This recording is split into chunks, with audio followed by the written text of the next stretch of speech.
Good morning. Today is July 21st and it's just after 9 a.m. and I thought I'll share a video with you about the Limelight Paniculata Hydrangea. It was a bit of an overcast and I thought it would be perfect sort of lighting for the video, but the sun has suddenly decided to come out, and so I hope it's still not too harsh and you're able to see all the details. But this is just an absolute beauty for me because I enjoy this Chartreuse sort of greenish creamy kind of bloom. So even it doesn't not have to be that white, you know, that characteristic large blooms of white that you see in the middle of the summer. That is characteristic of Limelight, but I think, you know, this is just as gorgeous. And I'm just gonna move back a bit so you can see it better, because what I have here, sorry about the shadow, so this is what I meant when I said I thought it was going to be an overcast day, but it's the shadow here. So it is a standard, which is like a tree. So it's got one single stem there, and then you've got the branches coming out. And yeah, it's a standard or a tree form. This was planted 3 full summers ago. So technically it was planted 4 years ago. But again, the first year that we planted, it was sort of I think the end of August or near mid-August 4 years ago. So I don't count that summer. So technically it's only been in this space for 3 full summers, but it has grown into a gorgeous looking plant. So when we bought it, we literally have like 3 stems and then a couple of scrawny stems coming out of each, and it wasn't looking very pretty. But from all the photos of all the other people's Limelight standards, I thought that, you know what, I could make it look like that. And so it has to do with the trimming. So the first year or two, I did not trim it except just to cut back the dead stems and then trim back the weak stems. And I trimmed back a few branches that I thought was kind of poking in the wrong places. But this year we actually trim it and kind of shape it a bit, so it looks, to me, this has been the best year so far for this Limelight standard. Now come close again so you can just admire the beautiful Chartreuse sort of green creamy blooms right now. I can just look at this all day long with a cup of coffee, sit back, enjoy, and just feel so relaxed looking at it.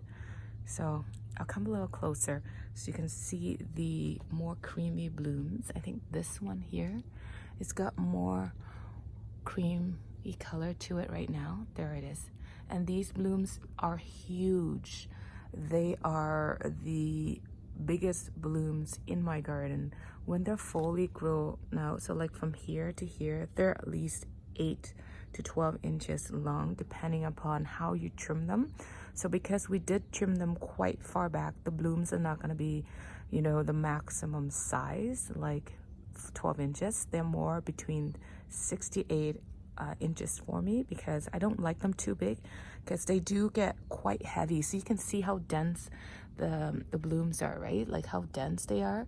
And when they're fully, like when they're so big, and with heavy rain, they tend to be a bit droopy for me, floppy for me. So I don't like them too big. So I do trim them back so that I get some big blooms and some smaller ones, just so that they don't flop with the heavy rain. So like I said, I like the big blooms, but not on the Limelights, because like I said, they droop and they flop. So I like them sort of in the middle size, between 6 to 8. So right now they're about, like this one here, from here to here, they're about 8 inches long right now. And even this one from here to here, sorry, not that one, sorry, let me find another one.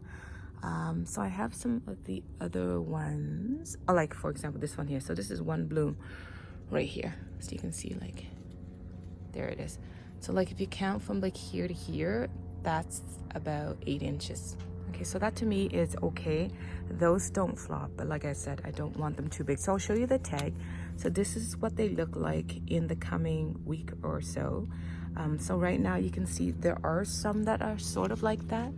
Like this one's got a bit more white, and then there's one in the back. So they're getting there to that stage, to that sort of whitish color. So this would be the most beautiful color, I think, in stage in its the blooms of the Limelight. But this to me is just as pretty, and I love Hydrangea because they go through a full season and just full of wonderful changes from this Chartreuse green to the white, and then they do fade back to this sort of greenish pink color, and that's to me just as beautiful as well. But I would say the most beautiful stage is, for me, is what's in the photo, and then this is the second stage that I also enjoy. But this would be the color that you have to look forward to in the fall. So soon after they are like this, they turn all white. So right now you can see in the photo, the tips are more green. Eventually the tip will be white. The whole entire panicle will be white. And then you'll have them start to turn this color. So first they're a little bit of a lighter pink, and then by the end of September, this is what they look like before they get into the fall season. And so in terms of shaping and trimming this plant, we actually try a different method this year. So instead of normally shaping them and trimming them down in the late winter, early spring, this year we actually try doing it at the beginning of winter. So we didn't trim it all the way back. We trim some of it in before the winter, and then in the spring I come out and I trim away all the dead branches. And then if there are some branches that are poking out that I don't like, I cut that back a bit too. But that's sort of how we did it, and I find that by doing that they flush out nicer, because I do have two. I'll show you the other one later, but I have two. I have another one back there, and you can see that this one, the blooms are coming out a little bit later, because instead of trimming this at the beginning of winter, I actually did all the trimming at the end of winter, early spring. And well, some of the blooms are out, but then you can see that they're a little bit behind the one that I trim in the beginning of winter, right? So it could be because of the direction, because this is fall right here, and this is, I mean, sorry, not fall. This is the north direction right here. This is west. And so this gets morning sun, whereas this side here gets more afternoon sun. So it could be the sunlight, the amount of sunlight that it needs, because we're in zone 4 to 5. So in zone 4 to 5, possibly it does need more afternoon sun, but I'm not sure, because the year before they bloom at about the same time when I had them trimmed back at the beginning of early spring, late winter. But this year I tried a different method, and I find that this is more lush, and the blooms open up a little bit earlier. So I'll show you the tag again, just in case you're wondering about the size. So like most paniculata hydrangea, they bloom on new wood, so you don't have to worry about trimming them the wrong way and losing the blooms, because they're always going to put out new growth.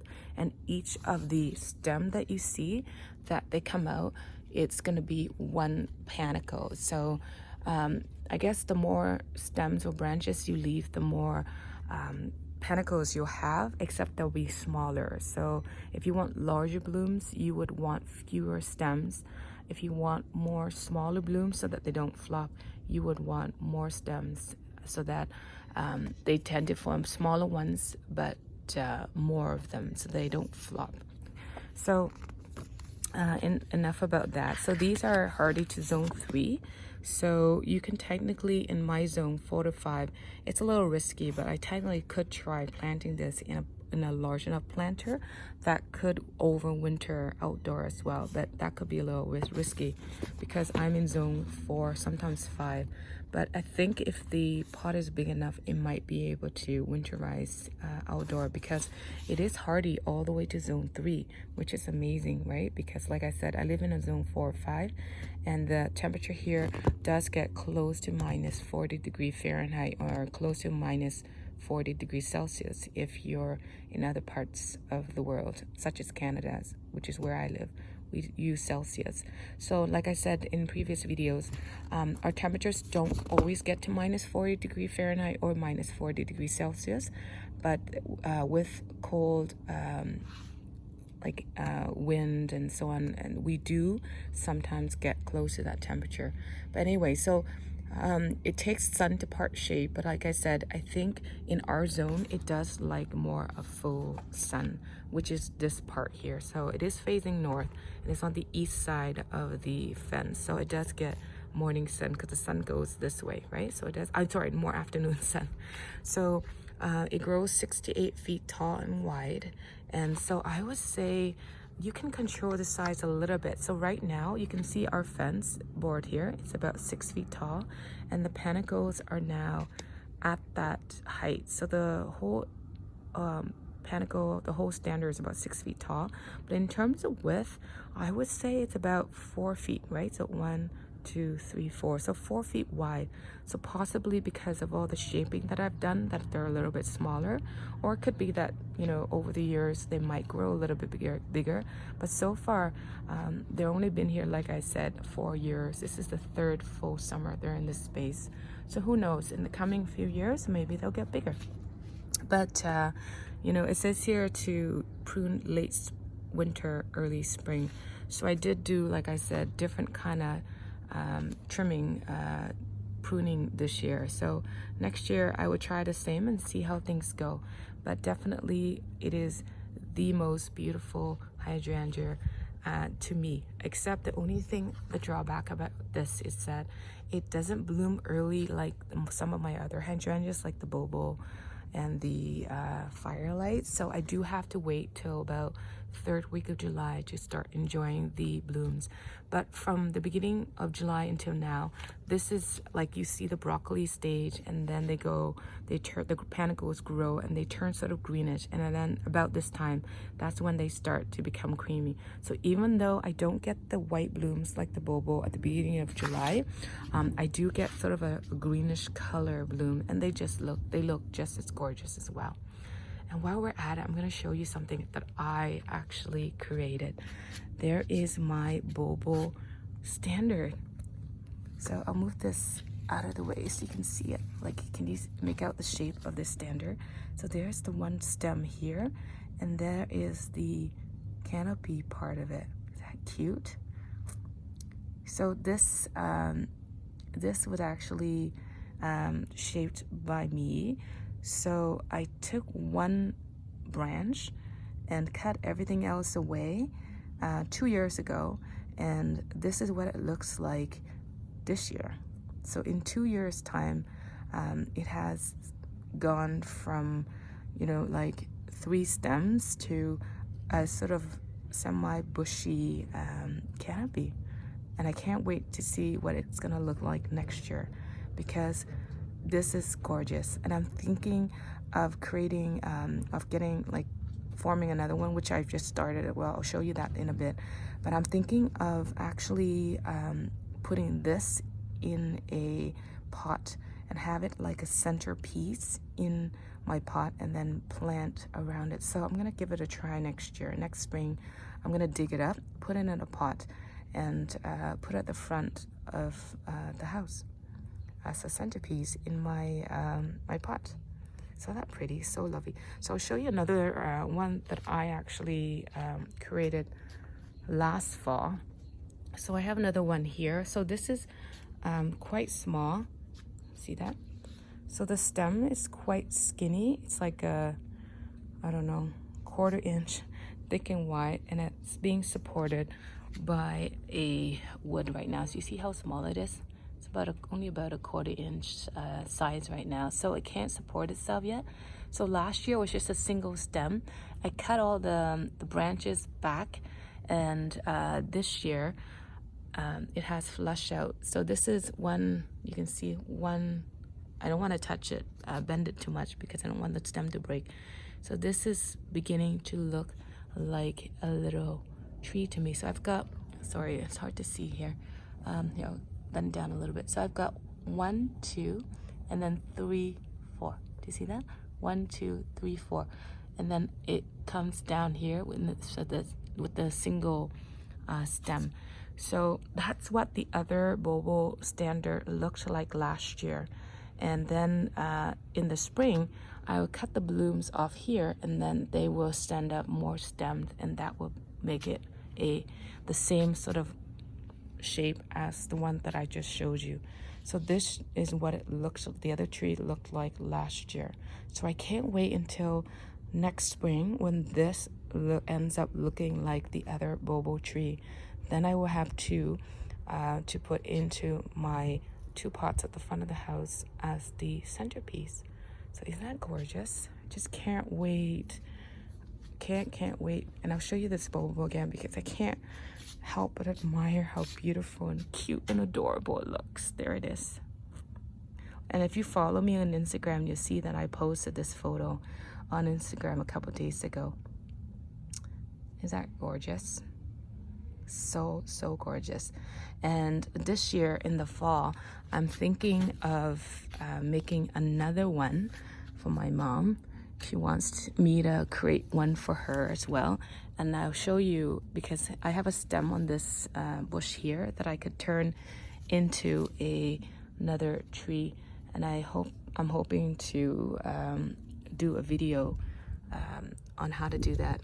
And hopefully by next spring, this would look like the tree. So in 2 years, it would start to look like that. So I'm gonna end the video right now. And if you have already subscribed, thank you so much for subscribing, because you know, every subscriber I get is a celebration. It keeps me motivated to keep on sharing and uploading videos. And if you haven't subscribed already, please do subscribe, because like I said, it keeps me going. It keeps me wanting to share what I have in my garden, because it just makes my day, and I feel so happy just to be able to share my space with you to enjoy. So thank you so much for taking the time out of your day to watch my video and listen to me rambling on. I hope you have a wonderful day, and I hope to talk to you soon in my next video. Thank you. Bye-bye now.